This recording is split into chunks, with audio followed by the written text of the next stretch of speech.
Attorney Romy Macalintal napapagod na daw pumunta ng Supreme Court para ipetisyon ang postponement ng barangay at SK election.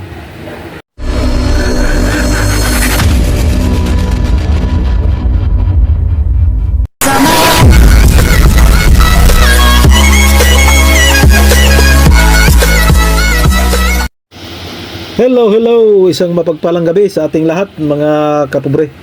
Welcome back muli sa ating munting channel, Cap John Official. So update tayo mga kapobre sa barangay at SK election.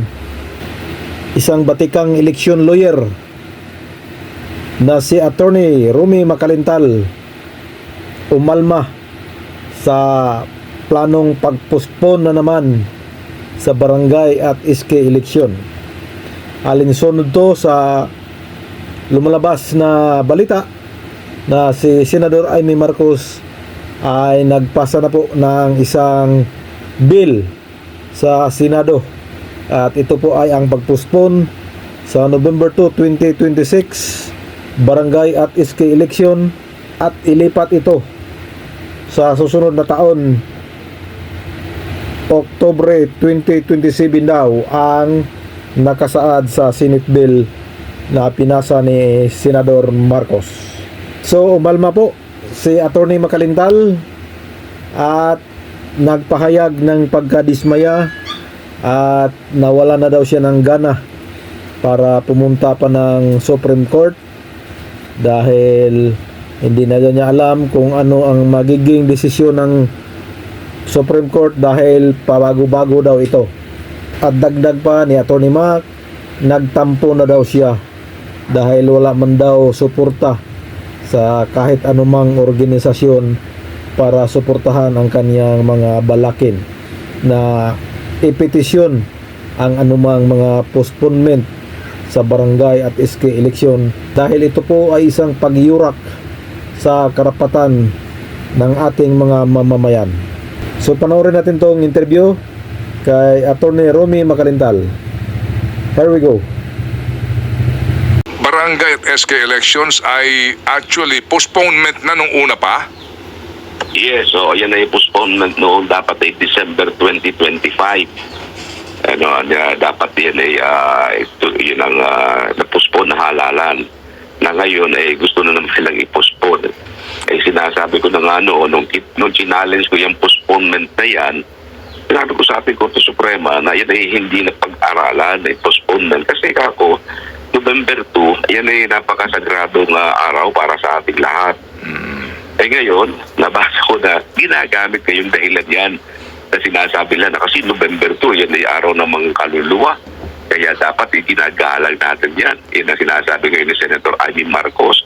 Samantalang, yun ang hindi nila pinansin yun noong mga araw na ginawa nila o inaman nila yung batas na nag-postpone December 2025 election. Ngayon, andito na naman sila, magpo-postpone na naman. Opo, naalala ko, hindi ho ba kayo dumulog sa Supreme Court ba dito po sa postponement na ito na una? Yes, so nung una, yung October 2023 barangay election, yun ay aking challenge. Sabi ko, bakit yan ay postpone?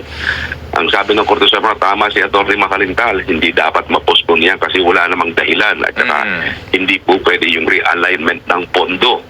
Kaya ang ginawa ng Korte Suprema, dahil sa hindi nga natuloy yung October 2023, ang sabi niya, kailangan sa December 2025 na nating idaos yung halalang yan. Pagdating ng malapit na yung December 2025, binago na naman nila, nagkaroon sila Republic Act 12232. At sabi, i-postpone natin December 2025 ng ibang date. Challenge ko na naman yan. Kaya lang hindi ko malaman dito sa ating Korte Suprema, biglang nagbago ang ihip ng hangin. At ang sabi nila, pwede nang i-postpone yan kasi hindi naman actually postponement, kundi pagbabago lamang ng term of office. Ginang nila. Okay. Kaya sabi ko, pambihira naman ang ating Korte Suprema. Hindi ba nila nakita na yung December 2025 ay pinospone nga yun, at yung postponement na yan ay pinagbawal na doon sa Macalintal versus Comelec. Wala tayong magagawa. Kaya nakakahina ng loob ng bagay na yan. Anyway, sige po. So ngayon po, attorney, itong sitwasyon, ano po? So meron na ho tayong petsa, November 2, 2026. Nga lamang po, Oo. dalawang kaisipan. Yung una, ang sinasabi, para makatipid in the light nga po nitong ating krisis, no? Pero ang sabi naman po ng COMELEC, napakinggan ko yung panayam, hindi actually makakatipid. Mas lalaki daw po yung gastos, no? Yes, Kapag napospon. Opo. So ngayon po naman, ito si Ate Amy, ikinakatwirang ka ninyo, yung dati sinasabi na yung palang petsa mali na eh. Opo. So ano ang take nyo ngayon dito kung sila po na naman magpo-postpone nito? Nawawalan na rin ako ng lakas ng loob na pumunta sa Korte Suprema kasi parang baliwala na sabi sa kanila eh. Naniniwala na sila sa mga sinasabi mga postponement kahit na walang dahilan. Ako gusto ko sanang i-challenge yan pero ewan ko, pagdating ng panahon yan, titingnan ko lamang kung talagang magkakaroon pa ako ng gana na yan i-question dahil sa parang wala ka namang suportang makita sa mga dapat na ahensya ng pamahalaan na sumuporta na ipagtanggol ang karapatan ng mga mamamayan. Yan ay talagang pagyurak sa ating karapatang makaboto. Kitang-kita naman yan na political gimmick lamang yan pero pinagbibigyan pa rin nila ang ating mga politiko. Attorney, pwede pong mapagod pero bawal sumuko, Nakakapagtampo na rin sa ating Korte Suprema. Mabuti na lamang doon sa aking nag-question ko yung pag-postpone ng December 2025. Mayroong 5 mabibigat na justices, mga senior justices na nagsabing hindi dapat i-postpone yan. Disguise lamang yung sinasabi nila na kunwari babaguhin daw ang term of office. Kung babaguhin mo ang term of office, i-apply mo sa yung halalang yan at huwag mong ipopostpone at mag-hold over na naman tayo. Kaya sana may mga tao rin naman magpo-question palagay ko niyan. Pero minsan nakakasamaan na rin ang loob kung wala kang makitang suporta man lang sa mga ibang mga organization na dapat ay susuporta sa atin. So yun, dismayado na po si Atty. Makalintal.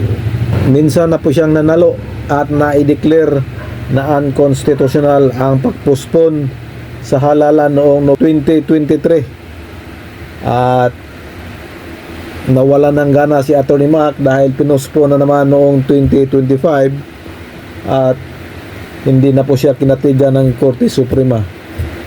Bagkus dineclare ng Korte Suprema na constitutional ang pagpapaliban noong December 5, 2025 at gaganapin ngayong November 2, 2026 at here comes Madam Amy, nag-file na naman ng bill para i-postpone ito at ilipat na naman sa taong 2027. Kaya ayon pa kay Atty. Mac, nakakawala na daw ng gana pumunta pa ng Supreme Court. Nako po, yan ang ating problema ngayon mga kapobre. Si Atty. Mac lang ang ating sandigan pagdating sa pagpetisyon sa Korte Suprema. Pero parang nawala na daw ng gana ang ating Atty. Mac at napapagod na daw siya. So abangan na naman natin yan mga kapobre. Kung ayaw na ni Atty. Mac, panigurado mayroon pa pong iba dyan na magpetisyon sakali mang i-postpone ng tuluyan ang barangay at SK election sa November 2, 2026. This is your Cap John Official. Bye-bye. God bless at again isang mapagpalang gabi sa ating lahat.